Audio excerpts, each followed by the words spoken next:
Hi guys, good morning friends माने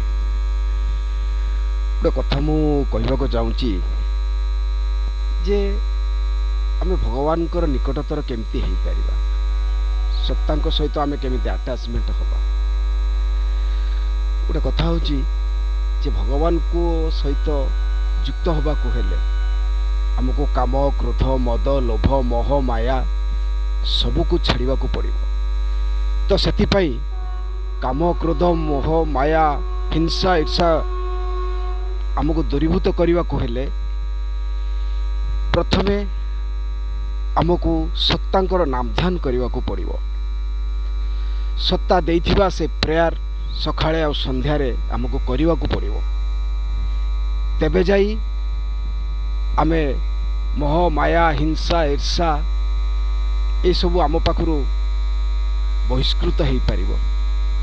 आ गोटे कथा आज्ञा आमे जदि समस्त को भल पाइबा समस्त को ममता करवा स्नेह करवा तेबे जाई भगवान आमको भल पाइबे आमर सबुथिरे मंगल हेबो।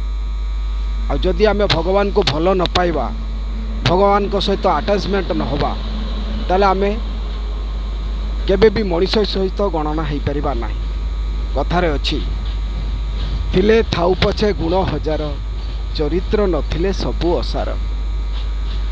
आमे जेते ऊपर को गले भी मध्य जे डॉक्टर होंतु कि इंजीनियर होंतु कि साइंटिस्ट होंतु कि भल शिक्षक होंतु जदि आमर चरित्र चलनी धारा संस्कार ठीक नथिबो ताला आमे भगवान कर उपयुक्त भक्त हो पारिबा नाही।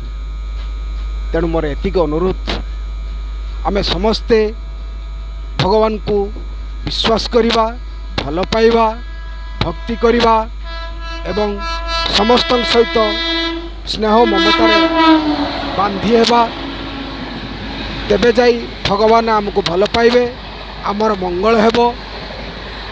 नहले आउ किछि जीवन माने नाही।